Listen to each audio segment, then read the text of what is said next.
কেমন আছেন সবাই? আশা করি সবাই ভালো আছেন।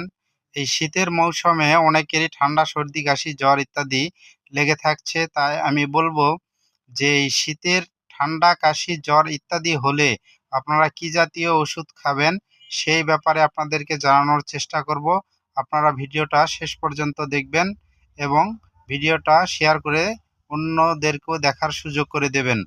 তো প্রথমত আমি বলব যে সর্দি কাশি হলে ডোকোপা ট্যাবলেট সকালে একটা রাতে একটা এভাবে খাবেন। ২ বেলা এভাবে ৫ থেকে ৭ দিন খাবেন, কিংবা যদি সমস্যা বেশি হয় তাহলে ১৫ দিন পর্যন্ত খাওয়া যেতে পারে। এর পাশাপাশি খাবেন মোনাস 10 ট্যাবলেট। এটা প্রতিদিন রাতে একটা করে খাবেন।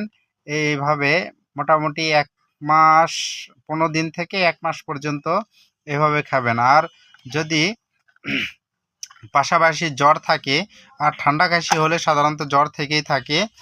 জ্বর থাকলে আপনি রিসেট ইয়ার সকালে একটা, রাত্রে একটা এবং দুপুরে একটা, ৩ বেলা ৩টা রিসেট ইয়ার খাবেন ৫ থেকে ৭ দিন।